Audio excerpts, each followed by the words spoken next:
Hi, thank you for listening. I wanna start, this is my new attempt.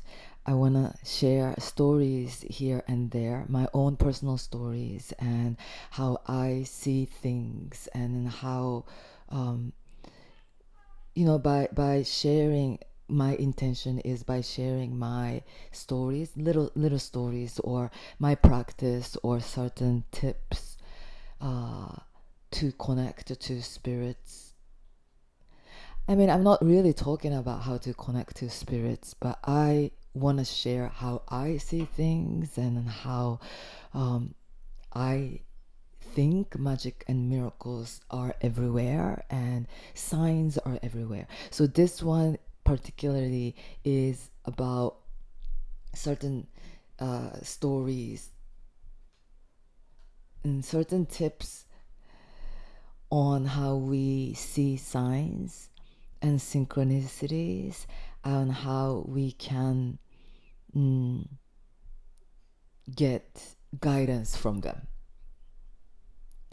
Because a lot of people, I think, feel like they want to connect to spirits. They want to see more clear signs and synchronicities. And even when the guys are showing those signs, we're just not seeing it clearly, or taking it, perceiving it as guidance, right?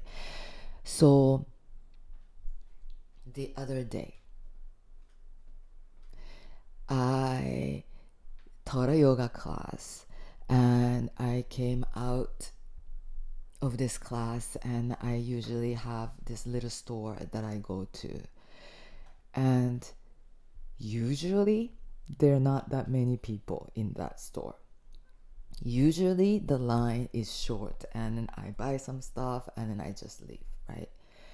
This particular day, there was a huge line of people waiting to pay. And this one person who was working was doing some things, and it's the line was so long, and I was thinking, whoa, it's so rare to have this long line in this small store, right?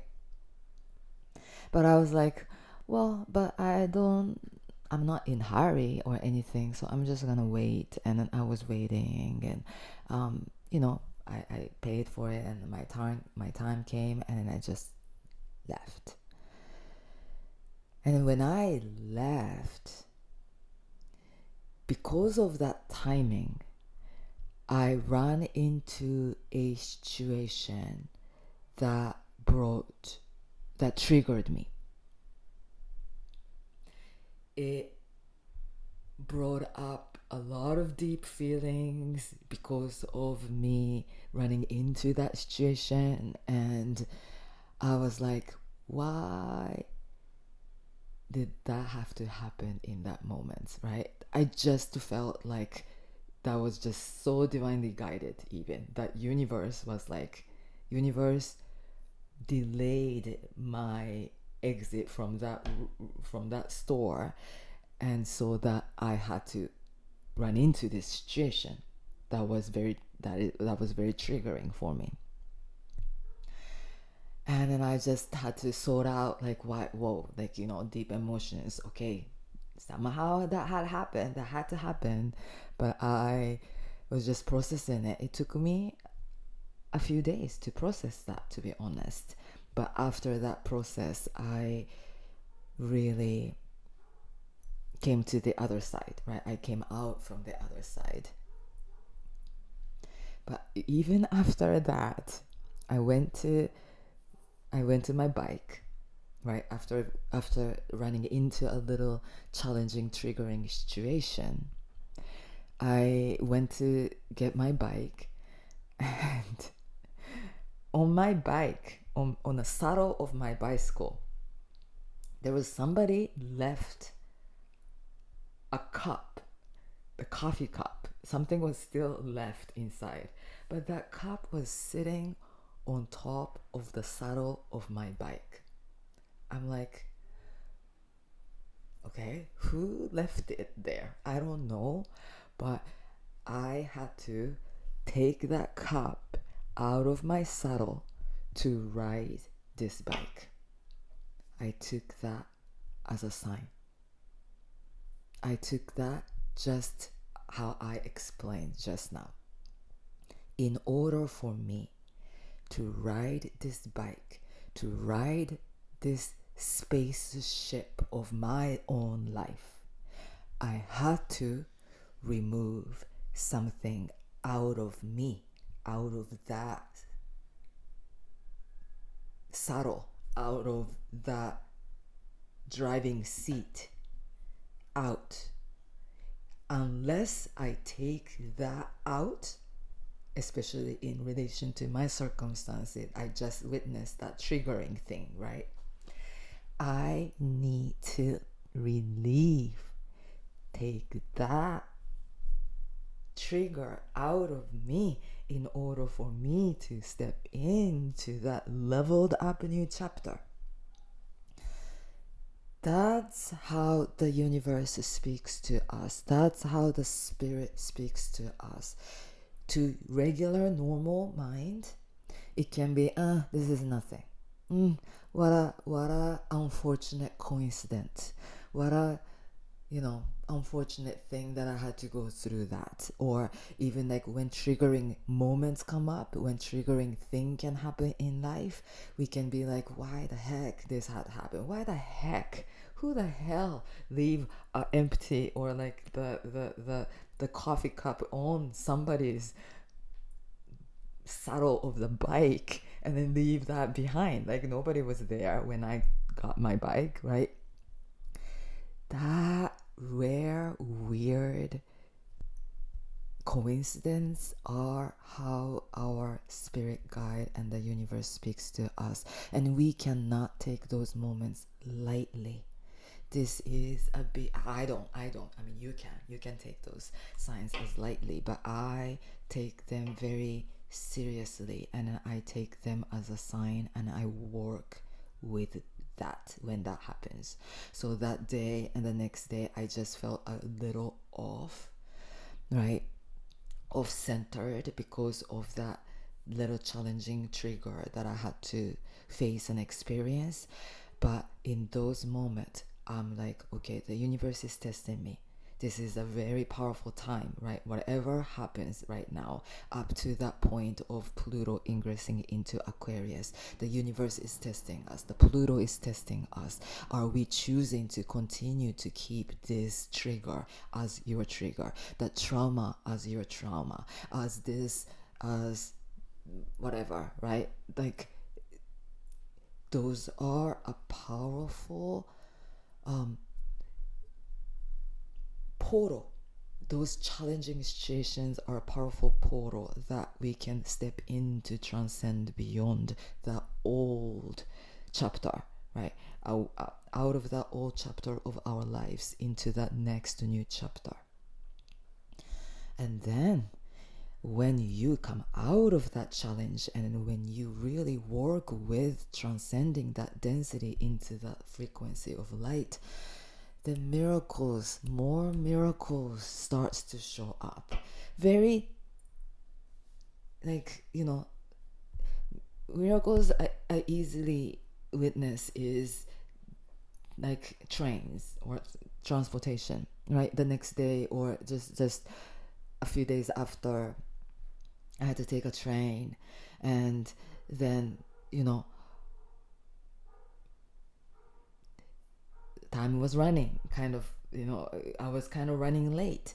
And my old me, I used to be a very nervous, always think of the worst case scenario person.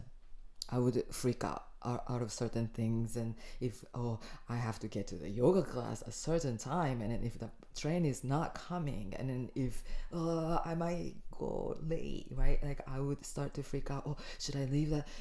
Should I get a taxi, or should I get a bike to do this? But then that day, even though the train was not coming, and then I was kind of on a verge to be late, I did not feel any type of a worry. I'm like, okay, train is running late, but I did not emotionally react to that situation, right? I felt like I'm gonna be fine. I just had the sense that it's gonna be fine, and I had to transfer a train. Right, I take two trains to this yoga studio when I'm taking a train, and after like so transferring into the next train, and in that moment when I was walking to the train, a lot of people were coming out, a lot of people walking out. That is usually a sign that I'm missing a train, right? Okay, usually people come out, the door shuts, and the train leaves. And then I was like, oh boy, I'm running late. If I don't catch this train, I probably is not gonna be able to be on time to get to this yoga studio. But somehow this train was there, stopping. It's not moving. I was like, holy, okay, I'm just gonna run a little bit to catch this train, or maybe I'm gonna be able to catch this train. And the moment I got on the train, the door shuts right behind me. It's like I was just, thank you, universe, thank you, my guys. I just felt like my guardian angels and guardians were just holding the door for me. I don't know the reason why. There was something maybe happening on the other side or something, but that train was waiting for me. That's a miracle. That's a magic. I'm not sure if I, because of that frequency that I held, I was not worried that I was going to be late from the beginning point. Maybe that attitude brought this miracle come true. Maybe because I'm choosing to trust rather than worry, rather than fear. Maybe that the more that we start to aligning with the frequency of the higher truth and the gods and the universe, those miracles starts to happen all the time. Even the other day, I don't know, this is stupid in a way, stupid examples of catching a train, but you just start to see it more clearly, or you start to witness those little divine guys guiding us always.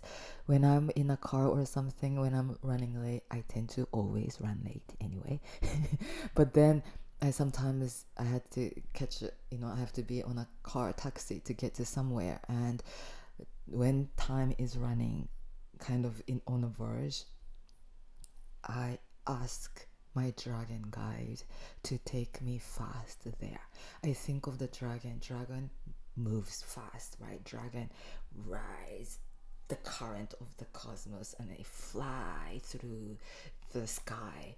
I try to tap into, and then I ask my divine dragon god to take me smoothly to where I have to go.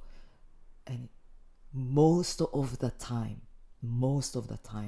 always they hear me.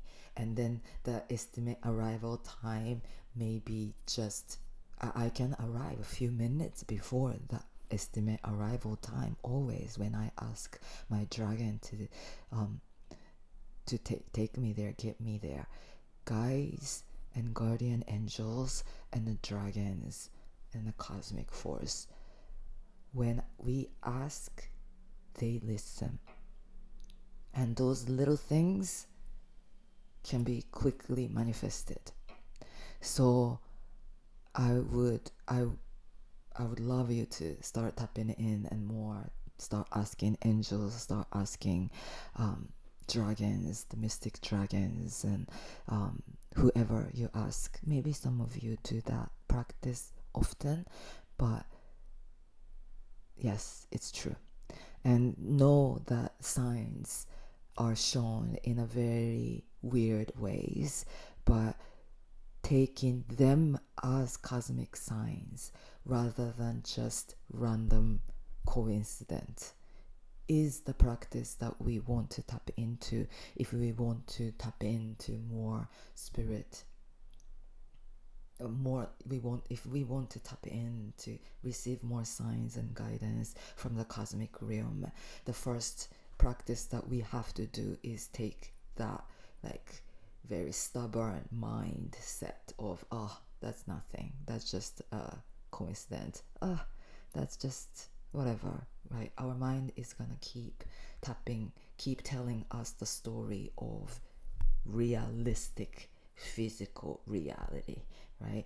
No, that cannot happen. No, that's not a guide. That's not a dragon. What are you talking about? That's that logical thinking mind that tells us, because we were told not to believe in magic and miracles, and we were told to be realistic always since our childhood and always, right?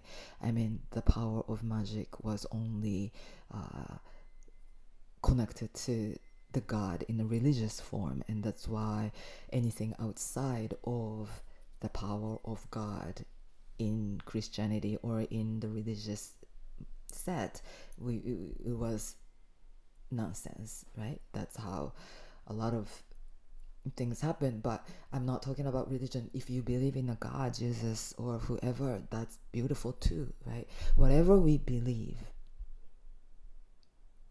in the power that is outside of us, the superpower, right? Superpower of God, the superpower of the universe, superpower of the wild mystic dragons, right? If we're believing in that, we are actually believing in a superpower that lies within us. With that connection, we can make magic, more magic happens. And I'm going to continue to experiment that, and I'm going to continue to stay connected to that awareness, right? Yes. Anyway, thank you for listening. Peace.